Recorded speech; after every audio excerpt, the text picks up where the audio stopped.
ওসমান হাদি নামের বন্ধুটার সাথে কোনোদিন মোলাকাত হয় নাই।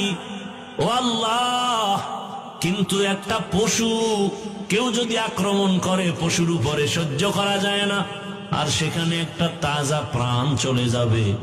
আয় আল্লাহ, এটা অন্তরকে মানানো যায় না।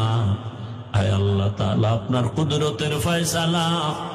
আয় আল্লাহ, আজকে শুনলাম তিনি দুনিয়াতে জিন্দা নাই। আয় আল্লাহ, তাকে শাহাদাতের মর্যাদা দান করেন। এরকম আমার কলিজার যত যুবক, তাদের নিরাপত্তার জন্য আপনি কুদরতের দরজা খুলে দেন রে আল্লাহ। আমার যুবকদেরকে দিনের খাদেম বানায় দেন।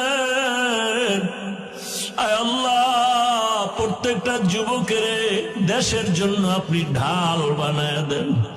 আয় আল্লাহ, কত যুবকের কথা শুনলে কলিজাটা ঠান্ডা হয়ে যায়। আমরা দিনের কাজ করি, দেশের কাজ করি, জনগণের পেছনে খেদমত করি এক লাইনে, আর আমার যুবক বাবারা কিছু আছে তারা ভিন্ন লাইনেই দেশের জন্য কাজ করেন, জনগণের জন্য কাজ করেন। আয় আল্লাহ, দেশের দরদি, জনগণের দরদি, দ্বীনের দরদি যারা, কুদরতে তারা তাদের হেফাজত করেন। আল্লাহ, আপনি ছাড়া আমাদের আপন কেউ নাই, আপনি ছাড়া আমাদের নিরাপত্তা দেওয়ার কেউ নাই। হায় আল্লাহ, ফেরেশতার দ্বারা নিরাপত্তার ব্যবস্থা করে দেন আল্লাহ।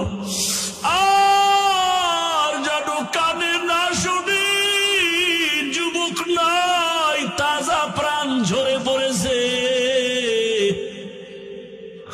আমার এই পবিত্র বাংলাদেশ, এত মসজিদ, মাদ্রাসা, আলেম ওলামা, এত জিকিরের আওয়াজ, আজানের আওয়াজ, এরপরও কেন এত বড় বড় জুলুম হবে বুঝতে পারি না রে মালিক। ও আল্লাহ, গুনার কারণে বেজার হইয়েন না, হেদায়াতের নূর দিয়া সিনাটা ভরপুর করে দেন।